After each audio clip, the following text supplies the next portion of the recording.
पंचमाधिकरण मारचेति, पांचवा अधिकरण आरंभ होता है। इस अधिकरण का नाम है स्फीय कपालाधिकरणम। स्फीय कपालाधिकरणम। ये सब बर्तन हैं, सामग्रियां हैं, साधन है जिससे हम अलग अलग काम करते हैं। स्फीय चाकू का नाम है। चाकू जो है सांपाकार में होता है, मांस आदि को काटने वाटने का। और सीधे ढंग के भी चाकू होते हैं, अलग अलग चीज़ अलग अलग नाम से। अब वो कह रहा है किसी भी साधन को किसी भी काम के लिए इस्तेमाल कर लो, काटना ही तो है। पुरडाश को काटने के लिए भी स्फीय का इस्तेमाल कर दो। कपाल है, पानी लाना है तो कपाल से भी ला सकते हो। बर्तन, बड़ा बर्तन क्यों लेना? किसी भी काम को किसी भी साधन से जिससे जो हो सके वो कर लो, पूर्व पक्षी कहेगा। सिद्धांति का नहीं, हर बर्तन का विनियोग हो रखा है। किस बर्तन को किस काम में इस्तेमाल करना है निश्चय है। उस विधि के अनुसार ही हमें श्रुति प्रमाण, इसका नाम श्रुति, श्रुति प्रमाण चल रहा है। पहला कौन है? श्रुति। श्रुति प्रमाण के बारे में निर्णय दे रहे हैं। यहाँ भी श्रुति प्रमाण से निर्णय होगा। द्रव्यस्य स्फीय कपालादे सांकर्यं वा व्यवस्थितिः यज्ञायुधत्वं सर्वेषां समन्तेनात्र संगरः वाक्यस्य उद्धननादेः स्यात् वैयर्थ्यं संकरे सति अनुवादी हियायुधोक्तिर व्यवस्था तेन पूर्ववत्। द्रव्यस्य, द्रव्य के संबंधी कार्य करने के लिए स्फीय, कपाल आदि अनेक साधन सामग्री बताया गया है। उनमें सांकर्यम वा व्यवस्थिति ही, किसी भी साधन से कोई भी कार्य कर लो, इसका नाम सांकर्य। अथवा निश्चित कार्य है, निश्चित साधन से व्यवस्था। पूर्व पक्षी कहता है इन सभियों का नाम गिना करके कहा यह सब यज्ञ के आयुध है। यज्ञायुधत्तम संज्ञा दिया, अनेक बर्तनों का नाम लिया, अनेक साधनों का नाम लिया। फिर अंत में कहा यह सब क्या है? यज्ञ के आयुध है। अनेक में काम आने वाले अलग अलग साधन, अलग अलग काम के लिए। यज्ञायुधत्वम सर्वेषां समम, सबके लिए बराबर संज्ञा दे दी गई है। अतएव तेन अत्र संकर, कार्य में सांकर्य कर सकते हो। सिद्धांत नहीं, वाक्यस्य, वाक्य का है किस काम से क्या करना है। उद्धननादेः स्यात्, किससे कौन सा काम करना है वो उद्धननादि क्रियाओं का कथन निश्चय कर दिया गया है। वो सब वैयर्थ्य हो जाएगा वाक्य, फिर विधि वाक्य। संकरे सती, सांकर्य मान लोगे ये सब वाक्य वैयर्थ्यम स्यात्। इसीलिए फिर ये नाम सभी को बराबर क्यों दे दिया? कहते अनुवादो ये आयुधोक्तिर, यज्ञायुधत्व जो उक्ति है अनुवाद मात्र ही है। व्यवस्था तेन पूर्वत, जैसे युद्ध में भी क्या होता है, ऐसे भी युद्ध के साधन है, आयुध है। लेकिन कोई भी आयुध ले कोई भी चला लेगा क्या? हर आयुध के लिए अलग अलग शिक्षा है, प्रशिक्षण दी गई है, उसको वही चलाएगा। नहीं तो ऊपर से पंप फेंकने वाला फाइटर प्लेन उसको ये सैनिक चला लेगा? ये सैनिक तो बेचारा बोफर चलाएगा, दूसरी चीज़ें चलाएगा, बंदूक चलाएगा। ये वो नहीं चलाए, वो ये नहीं चला सकता। सबके अलग, ये सब तो एक ही है, युद्ध के आयुध है। युद्ध के आयुध होने पर ही सबकी प्रशिक्षण अलग होती है और सबका विनियोग अलग अलग होता है, कौन क्या काम करेगा।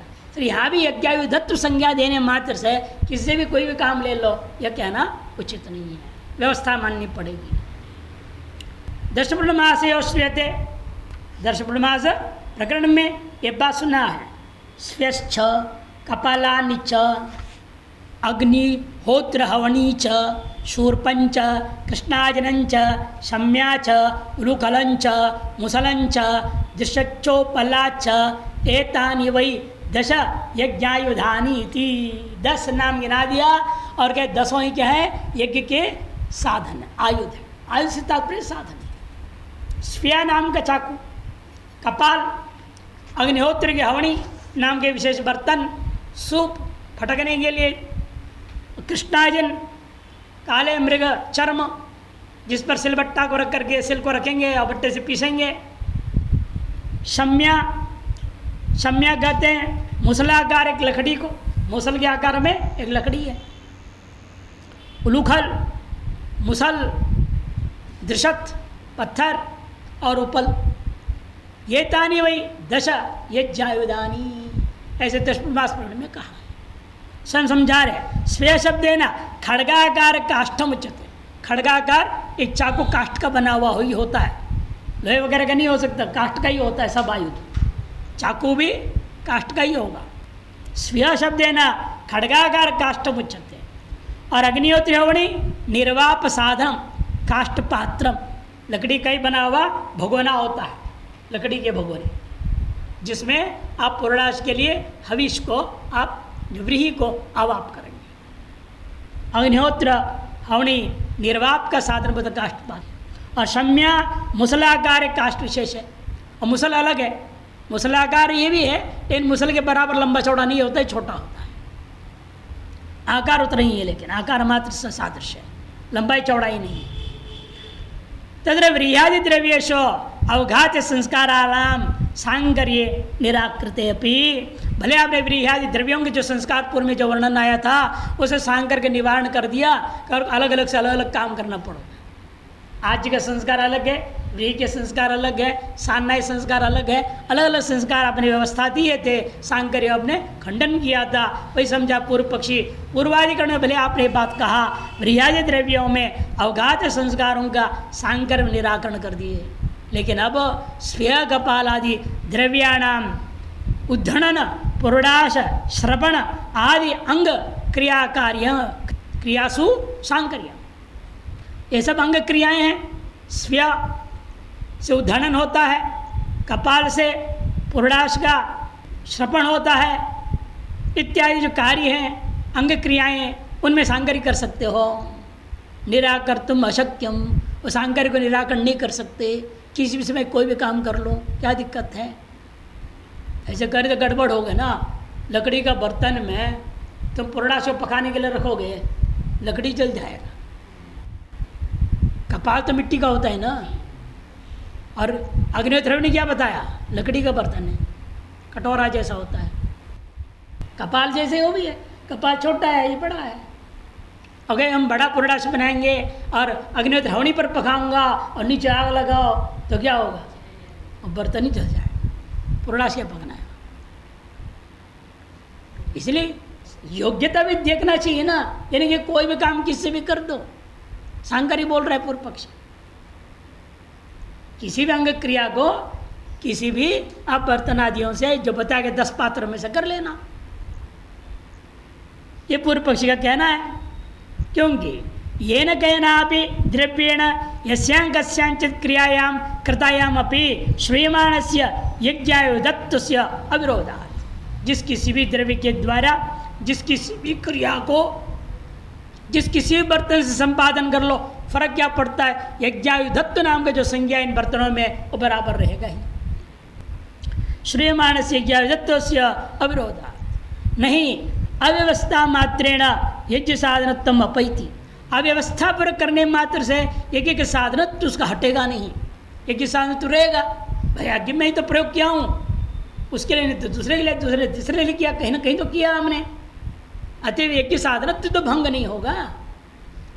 इति प्राप्त ब्रह्म स्वेन उद्धंती कहा, जो यज्ञ मंडप में हवन कुंड होता है उसको 3 रेखा खींचा जाता है, स्वेय से करना पड़ता है, और श्रौत त्याग में स्वेय से करते हैं। और आज के लिए लोग क्या करते हैं, दर्भ से ही यूँ कर देते हैं, दर्भ से। स्मार्त कर्म है, चलो करने दो, ये श्रौत कर्म आप दर्भ से नहीं कर सकते। स्वेन उद्धंती कहा है, विधि है। स्वे जो लकड़ी का विशेष आकार की चाकू बना हुआ है वो सर्पाकार नोकीला होता है, और यूं करके सर्पाकार होता है, हैंडल होता है पकड़ने का, हत्था, हत्था से पकड़ो और उसको यूं यूं करो 3 बार यज्ञ मंडल यज्ञ कुंड में, उसको उद्धरण प्रक्रिया। वो स्वे से ही करना है आपने, मुसल से थोड़ी करोगे। मूसलाकार वाले का दूसरे भी आपने बता दिया शम्या, उसे थोड़ी करूँगा। पूर्व पीछे तो करने के क्या दिक्कत, कर दो। जैसे आज का श्रोत स्पेयर से नहीं कर रहे हैं, स्मार्ट कर्मों में दर्भ से कर दे रहे हैं, दूसरे से कर ही रहे हैं ना। वैसे वहाँ भी पूर्व पक्षी कहता है करने में आपत्ति क्या आपको, लेकिन विधि कहना सिद्धांत कहते विधि क्या होगा, स्वेन उद्धंती, स्वीय से उद्धरण करोगे तो ही अंगापुर पैदा होगा, दूसरे से करोगे तो अंगापुर पैदा नहीं होगा, अपूर्व ही नष्ट हो जाएगा। कपालेषु श्रपयति, कपाल में ही श्रवण करना है, अग्निहोत्र हवनी आदि बर्तनों में नहीं। अग्निहोत्र हवन्याम हविष निर्वपति, हविष का निर्वाह जो अग्निहोत्र हवनी में करनी है आपने। शूरपेड़ विविनक्ति, सूप से क्या काम करने के लिए कहा, भूसा को चावल को अलग करने कहा।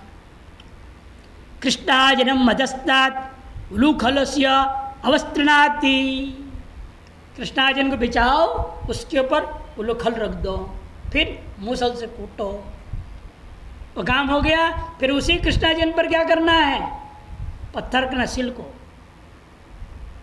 और उस पर बट्टा होता न दिया था नहीं से आपका दृशत उपल, दृशत मैंने वो पत्थर, उपल मैंने जो पकड़ लीजिए लोढ़ा, उसे उसको पीसना है। ये भी कृष्णाजन पर ही होगा। पहले कृष्णाजन पर उखल मुसल इस्तेमाल होगा, और उसे अपने धान से चावल निकाल लिया और चावल को पीसना है उसी कृष्णाजन पर, फिर दृशत को रखे उपल के द्वारा करना है। ये जो विधियाँ निश्चय कर दिया है किसको कहाँ इस्तेमाल करना है, मन माने कैसे इस्तेमाल कर दूंगा मैं। शम्यया दृशदम उपदधाति उलूखलम मुसलाभ्याम अवहंती दृशद उपलाभ्याम फिनष्टि, स्पष्ट कर दिया है।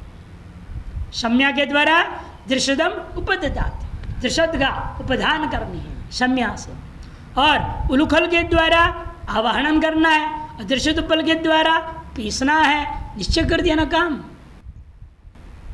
किसी से भी कैसे कोई भी काम करो, ये कैसे हो सकता है। एतेषां विशेष संयोग बोधका नाम वाक्या नाम वैयर्थ्यम सांकर्य पक्ष प्रसज्यत, विशेष संबंध का बोध करा रहे हैं, कौन सी क्रिया को किस साधन से करना है, ये सब वाक्य व्यर्थ हो जाएंगे सांकर्य पक्ष को स्वीकार किया जाए तो। व्यवस्था पक्ष भी संबंध सामान्य बोधक यज्ञ आयुध वाक्यम अनर्थकम, पूर्व पक्षी कहता है यदि व्यवस्था पक्ष में समस्या ये दूसरी आएगी, संबंध सामान्य का बोधक जो यज्ञायुधत्व वाक्य है वो भंग हो जाएगा, वो अनर्थक हो जाएगा।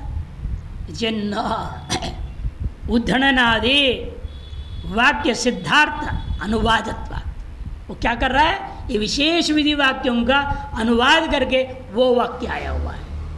यज्ञायुधत्व कहने वाला वाक्य क्या है, अनुवाद है। किसके अनुवाद कर रहा है, इन विधि वाक्यों में कहे बर्तनों का नाम ले रहा है वो, और इन सब बर्तनों को एक नाम दे दिया। कौन सी क्रियांग क्रिया को किस साधन से करनी है, इन 10 बर्तनों के लेकर के ये विधि वाक्य आया है, 6 वाक्य में वर्णन किया है, और उन वाक्यों को अनुवाद करके अंत वो वाक्य आता है। इन 10 बर्तनों का नाम यज्ञायुधत्व रख दिया। उसका अनुवाद ये तो विधान है ही नहीं, व्यर्थ कहाँ हुआ। इसीलिए विधि हो तो अपूर्व भंग हो जाए, पालन न होने पर व्यर्थता दोष दे सकते हो, और विधि है ही नहीं, वो तो अनुवाद मात्र करके संज्ञा प्रदान कर रहा है। इसलिए उदाहरण आदि वाक्य सिद्धार्थ को, सिद्ध पदार्थों को अनुवाद मात्र कर रहा है वो वाक्य। न च वैपरीत्य न, उल्टा करो, पूर्व पक्षी कहता है उस वाक्य को विधि मानो, और ये जो 6 वाक्य है उदाहरण आदि विधान करने वाला, इनको अनुवाद मानो। वैपरीत्य न उद्धरणादि वाक्यानाम एवं अनुवादत्वमस्तु इति न वाच्यम, ऐसे मत कहो। बहुवैहत्यस्य जिगण्यत्वात्, 6 वाक्य को आप जो अनुवाद करो, एक वाक्य को अनुवाद करो, कौन सा उचित है सोचो। अनेक वाक्यों को अनुवाद पर घटाने के लिए एक वाक्य को विधि मानना, जो विधि है ही भी नहीं वास्तव में वहाँ। या तो उद्धरणंती बोल रहे हैं ना, क्रियापद है यहाँ, वहाँ क्रियापद का है, सब लेकिन नाम भी लग दे, इन 10 का नाम यज्ञायुध है, इतना ही, वहाँ क्रियावाचक है ही नहीं, उसको विधि कैसे मानूंगा और इनको अनुवाद कैसे कहूँगा। यहाँ तो विधि पर वाक्य है, क्रियावाचक शब्द है यहाँ, अतएव यहाँ विधि होने से इनको हम अनुवाद नहीं कर सकते, बहुतों को अनुवाद कर देना मान अनर्थ हो जाएगा। बहुवैयत्यस्य जघन्यता, निकृष्टता है ये। न च अत्यंतम यज्ञायुध अनुवादस्य वैर्थ्यम, अत्यंत जो यज्ञ का अनुवाद करना, यज्ञायुधों का अनुवाद करना भी व्यर्थ है, ऐसा मत कहो। यज्ञायुधानी संभरंती, कि इन सभी को एक नाम क्यों कर रहे हैं, आगे उसका अन्वय करना है। आगे है यज्ञायुधानी संभरंती इति आसादन विधानाय उपयुक्तत्वात्। वह संज्ञा का विधान हम आगे करें। 10 बर्तनों के एक नाम रखना का लाभ क्या है, एक नाम से कह दूंगा, नहीं तो क्या करना पड़ता, सब बर्तनों का नाम लेना पड़ता। इसको रखो, इसको रखो, इसको रखो। 10 बर्तनों को रखने के लिए 10 नाम से बोलना पड़ता। अब एक नाम दे दिया पहले उसको आपने, और यज्ञायुधों को संभरण करो, माने आसादन करो। पात्र आसादन के लिए सुविधा हो गया, इसलिए उनके एक संज्ञाकरण किया गया। तो इसलिए व्यर्थ नहीं हो, उसमें भी उपयोग हो गया, क्योंकि संज्ञा करने का फल आगे जब विहित पात्र आसादन में काम हो गया, लाभ आ गया। विधानाय उपयुक्तत्वात् तस्मात् अवघात आदि संस्कार एवं स्वेय कपालादि द्रव्याणि व्यवस्थितानि। इसलिए अवघात आदि संस्कार विशेष, क्रिया विशेष के, अंग विशेष के लिए, अंग क्रिया विशेष के लिए ही इन बर्तनों का जो विनियोग करना उचित होता है। श्रुति प्रमाण के आधार पर ये द्रव्याणि व्यवस्थितानि भवन्ति। जो आपने अर्थ संग्रह में पढ़े हैं सुप्रसिद्ध, वो आ रहा है दृष्टांत। अरुणाधिकरण न्याय, पृष्ठाधिकरण भी, पार्ष्टिकान्वयाधिकरण भी बोलते हैं इसको, अरुणाधिकरण भी कहते हैं इसको। छठाधिकरण है, षष्ठाधिकरण मार्चेति, अरुणाधिकरण इत्यर्थ। क्रीणात्यरुणयेत्येतत् संकीर्णं वा क्रयैकभाक् क्रयेण अनन्वयात् क्रीर्णः सर्वद्रव्येषु रक्तिमान् द्रव्यद्वारा क्रये योगात् तद्भागे चान्वय पुनः साक्षात्करे गुणस्यार्थात् द्रव्ये सन्निहितेत्वसौ। अरुणया क्रीणाति आया, अरुणया पिंगाक्ष एक हन्या गवा सोमम क्रीणाति पूरा वाक्य, उस वजह से हिस्सा ले लिया अरुणया क्रीणाति। इस वाक्य में 1 साल वाली पीली पीली आंख वाली गौ से गौदान दे करके सोम को खरीदने का विधान। साथ अरुणया वाक्य उसी वाक्य में है, अलग वाक्य नहीं। अरुणया क्रीणाति स्वतंत्र नहीं है, इसका विशेषण है। अब प्रश्न उठता है, लेकिन अरुणा रंग है, अमूर्त है, उसे ऐसा क्रिया नहीं हो सकती, फिर क्या करें? तो कहता है पूर्व पक्षी संकीर्ण, सर्वत्रान्वय कर डालो, उसको अलग बना लो वाक्य, अरुणया गृणाति। और जितने भी सामग्री हैं सब जो 10 चीज़ों से खरीदा जाता है, वासा गृणाति, हिरण्य ने गृणाति, है ना, कहते कर लाल कपड़े ही दो, सोने को भी लाल पेंटिंग करके दो, लाल रंग डाल दो, यरो रंग लग दे, लाल लाल लाल, या कुमकुम रंग लगा दो। लाल रंग के द्वारा ही हर चीज़ को देख करके खरीदना चाहिए, ऐसे पूर्व पक्षी कहेगा। सिद्धांत कहते नहीं, पृष्ठान्वय कर दो। जिस द्रव्य के साथ जिस वाक्य में पठित है उस वाक्य में द्रव्य है या नहीं, गवा, गौ के साथ विशेषण कर दो, तो लक्षणा करनी पड़ेगी। अरुणवता मध्वर्त लक्षणा कहते जरूरत नहीं है, गुण बिना गुणी का हो ही नहीं सकता, इसलिए भी लक्षणा की जरूरत नहीं कि गुण बिना गुणी का नहीं हो सकता। द्रव्य के बिना गुणों का कहीं अन्वय नहीं कर पाओगे क्रिया के साथ। और द्रव्य उस वाक्य में प्राप्त है, अन्य द्रव्यों को क्यों मैं जोड़ूंगा सर्वत्र, पूरे प्रकरण सकल द्रव्य में क्यों जोड़ूंगा? प्रकरण प्रमाण की अपेक्षा से श्रुति प्रमाण प्रबल भी है। अच्छा, प्रकरण प्रमाण से सकल द्रव्यों का विशेषण बनाने की अपेक्षा से श्रुति प्रमाण से हम केवल गौ का विशेषण बनाएंगे, ये सिद्धांत दे रहा है। तो क्रयेण अनन्वयात्, संशय उठाए ना पहले, संकीर्णम वा क्रयैक भाग, ये संशय संकीर्ण किया जाए या क्रयण के साथ एक भागिता कर दिए जाए। पूर्व पक्ष कहता है क्रयणेन अनन्वयात्, क्रयण के साथ गुण का लाल रंग का अन्वय हो नहीं सकता, इसे संकीर्ण। संकीर्ण तक कहाँ ले जाऊं?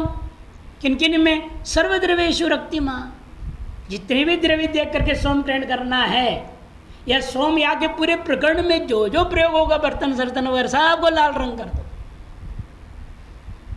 प्रकरण प्रमाण के आधार पर। या इसे क्रयण प्रकरण को एक प्रकरण मानोगे, 10 चीजें देख करके क्रयण किया जा रहा है ना, 10 को लाल रंग करो, ये पूर्व पक्षी कहता है।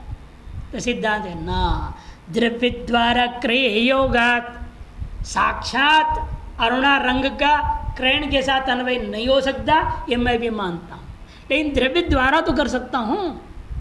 द्रव्य द्वारा क्रय योगात तद्भागे चान्वय पुनः, और द्रव्य द्वारा द्रव्य के पृष्ठ में चढ़ा करके उस क्रिया के साथ हम अरुणा को भी अन्वय कर, जिसने पाष्टि का अन्वय द्रव्य के पीठ पर चढ़ा दिया और क्रिया के साथ अन्वय कर दिया। साक्षात करे गुणस्य, साक्षात अन्वय पुनः, सीधे हम अन्वय द्रव्य द्वारा हम कर सकते हैं। अतः क्रय गुणस्य अर्थात, क्योंकि इसलिए क्रयण में गुण का आर्थिक अन्वय हो जाएगा, द्रव्य में तो साक्षात अन्वय होगा।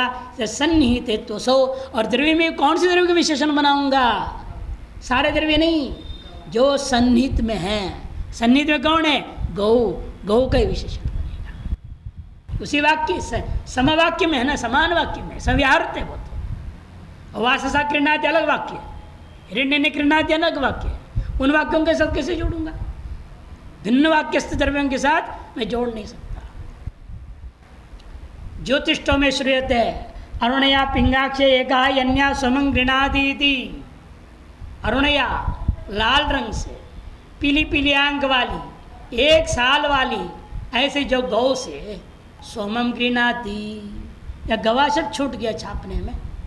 अरुणया पिंगाक्ष एका यन्या गवा सोमम गृणाति, गवा छूट गया, लिख लेना। तत्र अरुणा शब्दो अरुणिमानम गुणम माचष्ट, पूर्व पक्षी कहता है इसमें जो अरुणा शब्द है वाक्य में, वह अरुणिमा रूपी लाल रंग रूपी गुण का वाचक है। और गुणी विषयतया प्रयुज्यमानस्यापि, यद्यपि गुणी परक भी होता है। शुक्ला शब्दों को क्या बोला है कोशकार ने? शुक्ला पठा भी बोल सकते हो। शुक्ला पठा द्रव्य के साथ प्रयोग मतलब लुक कर दो। शुक्लम अस्मिन अस्ति, शुक्ल रूपी गुण इस कपड़े में है। मतवर्ती प्रत्यय आया, शुक्ली पट भी बोल सकते हो, और एक पक्ष में शुक्ला पट भी अशुद्ध नहीं है। यदि वही करे, यद्यपि अरुण भी अरुणिमा वाले को भी हम लोग सकता हूँ। यद्यपि गुणी विषयतया प्रयुज्यमानस्यापि, गुणी विषय रूपेण प्रयुज्यमान होने पर भी नागरिक विशेषणा विशिष्ट बुद्धि न्यायेन, इन विशेषण को ग्रहण के बिना विशिष्ट बुद्धि उत्पन्न नहीं हो सकती। अतः विशेषण की प्रधानता होती विशिष्ट बुद्धि में, विशेष प्रधान नहीं है, विशेषण प्रधान है, जिससे हम विशेष को पहचान रहे हैं, तब विशिष्ट ज्ञान होगा। इसे विशेषण पृथक ग्रहण करना पड़ेगा अरुणा को, तब तार अरुण रंग विशिष्ट गौ करके बाद में ग्रहण होगा। गुणबोधकत्वात्, इसलिए मुख्य रूप में गुण का ही बोधक है, गुणी का बोधक नहीं मानूंगा। अन्वय व्यतिरेकाभ्यांच गुण मात्रे तद्व्युत्पत्तिश्च, अन्वय व्यतिरेक से विवाद निर्णय होता है। अरुण शब्द गुण मात्र में व्युत्पत्ति लभ्य भी है। व्याकरण आदि से, कोश आदि से व्युत्पत्ति के द्वारा भी यही निश्चय होता है, अरुण शब्द रंगवाचक है, गुण मात्र वाचक है। तस्य च आरुण्यम गुणस्य तृतीया श्रुतिया सोमग्रह साधत्व प्रतीयत है, और वह आरुण्यम गुण तृतीया श्रुति के द्वारा सोम के क्रयण का साधन निश्चय होता है। लेकिन तच्च अनुपपन्नम, लेकिन हो नहीं सकता। क्यों? अमूर्त से गुण से वासो हिरण्यादिवत क्रय साधत्व असंभवात। अमूर्त गुण इसीलिए वास के समान, वास मन कपड़ा, हिरण्य के समान क्रयण का साधन द्रव्य जैसा अन्य है वाक्यों में, वैसे ये नहीं हो सकता, असंभवात। तथा तृतीया श्रुति विनियोजकत्व भावेन, से तृतीया श्रुति में विनियोजकत्व दम नहीं रह गया, विनियोग नहीं कर पा रहा है, तो हम श्रुति प्रमाण छोड़ देंगे। फिर लिंग प्रमाण नहीं है बीच में, और वाक्य प्रमाण भी नहीं है, एक किस प्रकरण प्रमाण से विनियोग कर दूंगा, पूर्व पक्ष कहता है।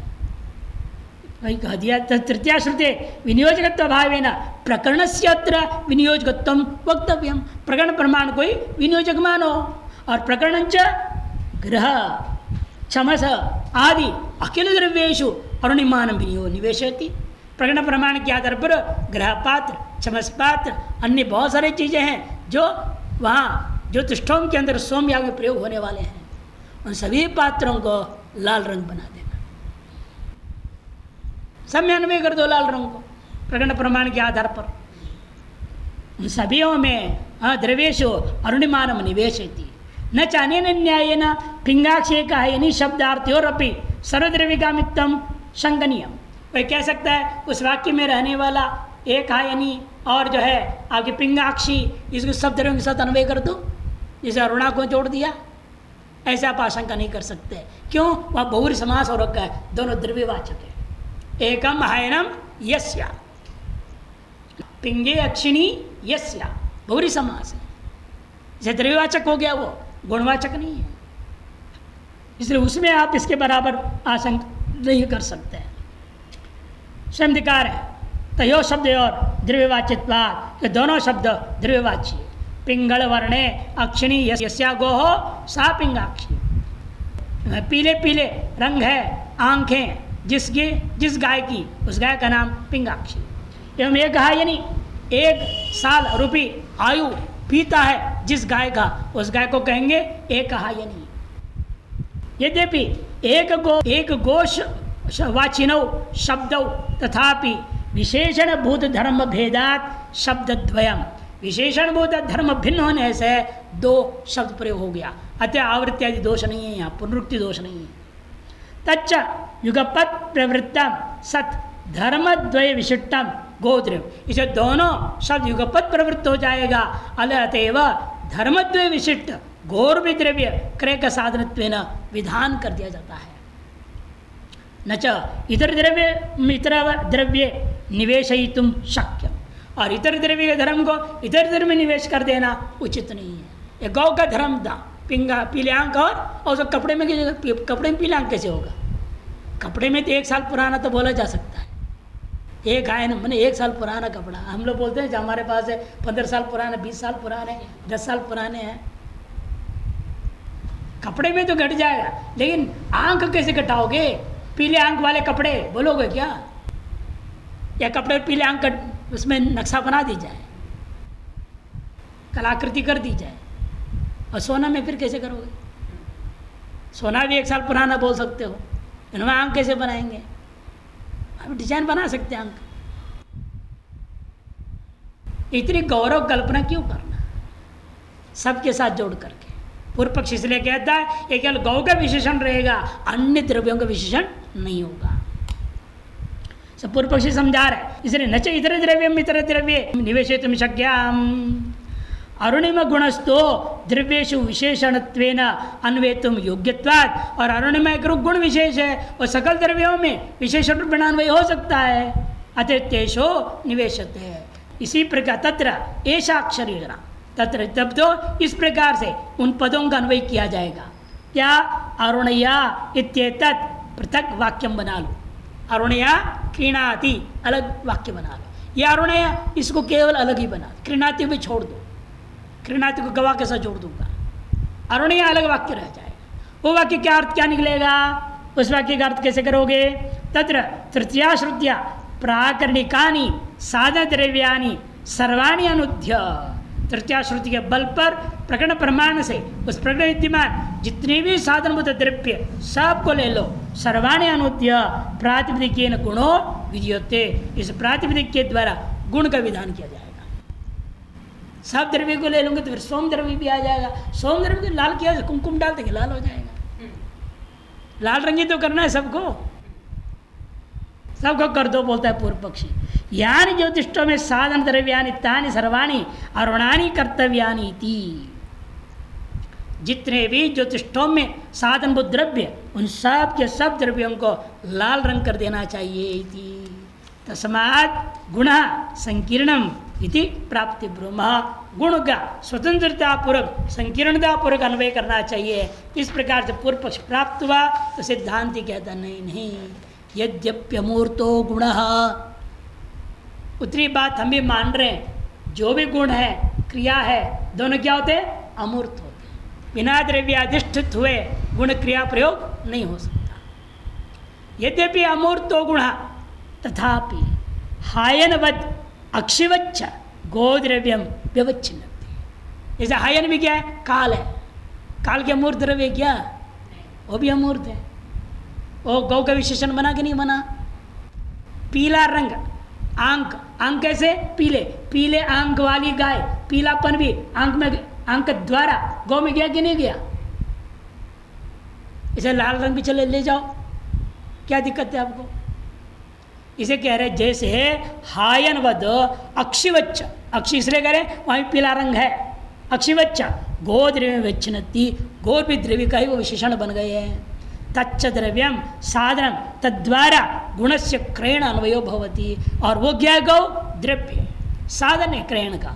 अतः गौ रूपी साधन के द्वारा, क्रयण साधन के द्वारा गुण को भी अंक्रयण अन्वयो भवति, क्रयण के साथ अन्वय कर सकता हूँ। एवं सती वाक्य भेदो न भविष्यति, उसे वाक्य भेद दोष भी नहीं रहेगा। ननु पूर्व पक्ष कहता है वाक्य भेद अभावेपि लक्षणा दुर्वारा। अब मतवर्त लक्षण पड़े अरुणवता गवा।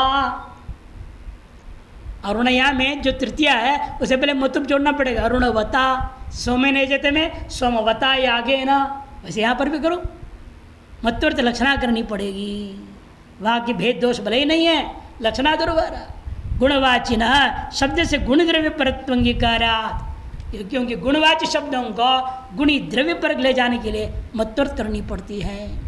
सिद्धांत के दमैवम, नहीं ये दोष नहीं आएगा। गुण सेव तृतीया श्रुतिया सानत्व उच्यते, गुण को ही तृतीया श्रुति से साधन कहा है, द्रव्य को नहीं। तच्च द्रव्य द्वारा मंत्रेण न संभवती, और द्रव्य के बिना साधनत्व जो कहा गया अरुण में वो घट नहीं सकता, न संभवती। अतएव क्या करना पड़ेगा? यदि अर्थापत्या, अर्थापत्ति प्रमाण लाऊंगा, अर्थापत्या द्रव्य अवच्छेदकत्वम कल्प्यते, द्रव्य का अवच्छेदक है वरुणारंग, कल्पना करो। उसने भी यही कल्पना किया, द्रव्य का अवच्छेदक बोला। कौन से द्रव्य का लिया उसने? प्रकरण प्रमाण से ज्योतिष्टम के सकल द्रव्यों को ले लिया। हम कहते हैं वाक्यस्थ गौरव द्रव्य को ले लो, इतना अंतर कर देंगे सिद्धांत। कल्प्यते तरी ग्रह चमसाई द्रव्याणाम अपनी अवच्छिदता, पूर्व पक्ष से प्रकरण प्रमाण के आधार पर ग्रह पात्र चमस पात्र उन सबको भी अरुणा रंग से अवच्छिन्न कर दो।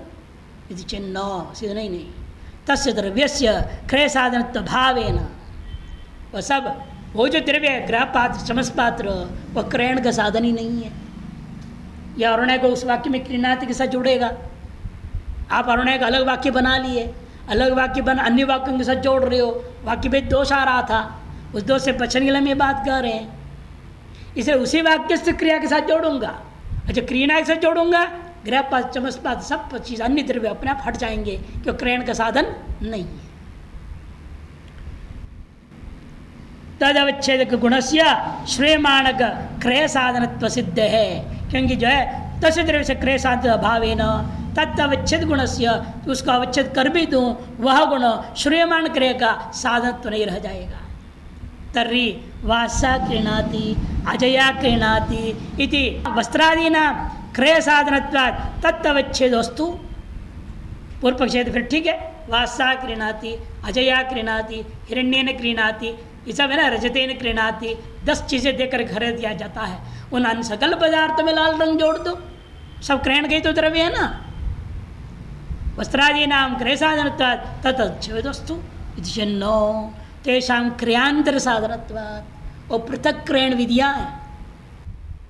ये सब तो नहीं कहा ना, वाससा हिरण्येन गवा सोमम क्रीणाति, सब द्रव्य के नाम एक साथ क्रीणाति, एक वाक्य नहीं बनाया, अलग अलग वाक्य के। वाससा क्रीणाति अजया क्रीणाति हिरण्येन क्रीणाति, अलग अलग वाक्य प्रयोग हुआ है। और जिस वाक्य में अरुण आया है वहाँ पर भी एक द्रव्य है गवा क्रीणाति, तो उसी का विशेषण होगा, वाससादि का नहीं, वस्त्रादि का नहीं होगा। तदवच्चन्न तेषां क्रयांतर साधनत्वात् नहीं तत्र अग्निहोत्रे पयोदध्यादि विकल्पवत् क्रियानुवादेन वस्त्रादि द्रव्य विकल्पो विधीयते। यहाँ अग्निहोत्र में जैसे पयो दधि आदि का विकल्प वाक्य से कहा गया, वैसे क्रयण रूपी क्रिया के लिए वास आदियों को विकल्प विधान नहीं है। ये विकल्प को गुंजाइश नहीं, बल्कि वहाँ से बड़ी विचित्र व्यवस्था है। हमने देखा है ना सोमयाग, 3 याग देखा है, तो तीनों सोमयाग में यही तरीका थी। एक आदमी आया, वो सोमलता लेके आ जाता है, वो कहते हैं हमने सुना है जी आप यहाँ याग कर रहे हैं, हमसे सोम खरीद दो। अब इधर यजमान को पढ़ा दिया, तुम सोम खरीदोगे ना, थोड़ा कपड़ा देना, पहले एक कपड़ा दो 2.5 मीटर वाली बढ़िया धोती होती तो उसे खरीदो। उसको बोल दिया पूरा नहीं दे देना, एक ही बार में थोड़ा सा देना। वो कहेगा भाई इतने से कैसे काम हमारे यज्ञ तो पूरा नहीं होगा, यजमान कहेगा। फिर वो कहेगा अन्य न क्रीणा, यूँ दूसरी चीज़ और दे के खरीदो। फिर एक बकरा को देगा, फिर थोड़ा वो देगा सोम, ऐसे कर 10 चीज़ें देगा। तब उसमें चौथे 5 नंबर में आता है एक गाय का, एक गाय देगा, अलग अलग आइटम दे। तो ऐसे थोड़ा वो देगा तो ये सामान दूसरा देगा, फिर वो कहते हो ना और इस तरह से हम नहीं देंगे, दूसरा कोई चीज़ दो मुझे तब मैं सोमलता दूंगा। ऐसे 10 आइटम देता है, तब जाके पूरा वो सोमलता दिया जाता है, खरीदा जाता है। सिवा एक दूसरे से संबंध ही नहीं है, अलग अलग क्रयण, स्वतंत्र क्रयण है वो। हर एक वाक्य स्वतंत्र क्रयण का विधान कर रहा है, एक दूसरे के द्रव्य का विकल्प का प्रसंग ही नहीं है वहाँ पर। क्रयानुवादेन वस्त्रादि द्रव्य विकल्प नहीं विधीयते। अनुवाद्यस्य क्रयमात्रस्य अग्निहोत्रवत् अन्यत्र अविधानात्। अनुवाद्य जैसा वहाँ है वैसे यहाँ क्रयमात्र का अग्निहोत्र के समान अनुवाद्य अन्यत्र नहीं है, विधि नहीं है। ततो वस्त्रादि द्रव्य विशिष्टा क्रयांतर विधेय, इसलिए वस्त्रादि द्रव्य विशिष्ट जो क्रयण है वो अलग स्वतंत्र अलग अलग विधियाँ हैं। 10 क्रयण विधि है, वो 10 पृथक पृथक है।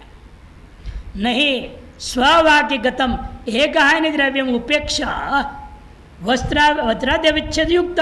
दूसरा जिस वाक्य में अरुणा है उसी वाक्य में एक यानी गवा शब्द है, उन्हें छोड़ करके अन्य वाक्यस्थ वस्त्रादि के साथ अरुणा का अन्वय कैसे करोगे आप? यदि स्ववाक्य में अन्वय करने योग्य नहीं है तब तो दूसरे वाक्य में अन्वय करोगे। जब इसी वाक्य में, क्योंकि नियम क्या है, कारकाणाम क्रिया अन्वयति, अरुणया भी तृतीय कारक है, उसी में क्रियाणाति में अन्वय करो, दूसरे वाक्य में क्यों ले जा रहे हो? नहीं स्ववाक्य गतम एक न्याय द्रव्यम उपेक्ष वस्त्रादि अवच्छेदो नहीं युक्त हो। तस्मात् क्रयण साक्षात अन्वितयोर द्रव्य गुणयो, इसे क्रयण के साथ साक्षात अन्वित द्रव्य के 2 गुण था, एक हायनी और पिंगाक्षी, उन्हीं के साथ इसको जोड़ दो। पश्चात अर्थापत्य, पश्चात वही पार्ष्टिकान्वय, पश्चात अर्थापत्य परस्पर अवच्छेद अन्वय, परस्पर अवच्छेद उसको गौ के साथ अन्वय कर दो। तथा सती अरुणा विशिष्ट एक हायन्यया क्रीणातीत्यर्थ परिस्थिति, सीधा सीधा अर्थ होगा अरुणा विशिष्ट एक हायनी गौ के द्वारा समूह खरीदता है। तस्मात् आरुण्य गुण क्रय हेतु एक हायनी एव भजते। इस आरुण्य नाम का जो गुण है, क्रय का जो साधन होते हुए एक हायनी रूपा जो द्रव्य है गौ, उसी में विशेषण रूपेण अन्वय हो जाएगा। भजते थी सप्तमाधिकरण मारचेति ग्रहिकत्वाधिकरणम, 7वां अधिकरण आरंभ होता है। इस अधिकरण नाम है ग्रहिकत्वाधिकरणम। सम्माष्टि ग्रहमित्येको ग्रह शोध्य उताखिल एक उद्देश्य संख्याया उपादेयवदादरात् प्राधान्यात् तद्गुणावृत्तेर एकत्वम अनपेक्षितम तद्विधौ वाक्यभेदोऽतो द्रव्योक्त्या सर्वशोधनम। ग्रहम सम्माष्टि विधि है, ग्रह पात्र को शोधन करो, साफ सुथरा करो। दशा पवित्रम, दशा पवित्रेण ग्रहम सम्माष्टि पूरा वाक्य है। दशा पवित्रेण ग्रहम सम्माष्टि, दशा पवित्र कहते हैं कपड़े का टुकड़ा कोई भी ले लो और उसे जो है ग्रह पात्रों को साफ कर पोछा कर दे, जैसे आप लोग करते हैं बर्तन पोछा करते, जैसे ग्रह पात्र आपने देखा ही है, तो ग्रह पात्र को पोछना है। अब वहाँ ये पूछ रहा है, गृहम बोला है ना, एक वचन है ना, 16 पात्र है, कि एक पात्र को पोंछने से 16 पात्र पोंछ लिया गया, ऐसा माना जाए? यह 16 को भी अलग अलग करनी पड़ेगी। पूर्व पक्षी कहता है एक वचन बोला है ना, यही श्रुति सगल बर्तन को पोंछना इष्ट होता तो क्या बोलती? ग्रहान भोजन होता, ग्रहान सम्माष्टि बोलना चाहिए। ग्रहण बोलना है, एकत्वावचिन ग्रह पात्र है। अच्छा, एक ग्रह पात्र की पोंछना है, बाकियों को नहीं, ये पूर्व पक्ष। सिद्धांत है नहीं, आखिर प्रत्येक ग्रह पात्र को पोंछना, सबको धोना है, सबको पोंछना है। पूर्व पक्षी कहता है एकत्व क्यों जोर दे रहा है? एक उद्देश्यत्व संख्या आया। एकत्व क्या है? उद्देश्यगत संख्या है, क्योंकि मार्जन रूपी क्रिया का विधान किसको उद्देश्य करके किया? ग्रह पात्र। उस ग्रह पात्र का विशेषण रूपेण एकत्व ग्रहम एक वचन आया हुआ है। इसलिए उपादेवद आदरात, उपादेय के समान उस संख्या को भी आदर देनी चाहिए, इसलिए एक ही बर्तन को पोंछना चाहिए। नहीं, सिद्धांत कहता है प्राधान्य तो उपादेय नहीं है, ग्रह प्रधान है, बल्कि मार्जन या उपादेय है। कैसे? प्राधान्य तद गुणावृत्ति है, इसे जो गुण विधान किया मार्जन रूप गुण, उसकी आवृत्ति की जाएगी। एकत्वम अनुपेक्षितम, एकत्व की उपेक्षा करना, अपेक्षित नहीं है वो। यह एकत्वम अनपेक्षितम पाठ ज़्यादा ठीक है। एकत्वम अनपेक्षितम, कहीं वो मात्र नीचे दिख रहा है, वो मात्र न हो तो ज़्यादा ठीक है, नहीं है? ठीक है। अनपेक्षितम, एकत्वम अनपेक्षितम, एकत्व की अपेक्षा नहीं। तद विदो वाक्य भेदो अथो, और यदि उसका विधान करने लगोगे, एकत्व का विधान करो और पात्र का विधान करो, दो विधान करें, सम्मार्जन का विधान करना पड़ेगा क्रिया, और एकत्व का विधान, दोनों विधान करोगे, वाक्य भेद दोष हो जाए। एक बात से दो का एक साथ विधान नहीं कर सकते। इसलिए द्रव्योक्त्या सर्वशोधनम, द्रव्य का यहाँ कथन हो रहा है, प्रधानता है, एकत्व संज्ञा की प्रधानता न होने से सकल बर्तनों को धोया जाएगा, पोंछा जाएगा।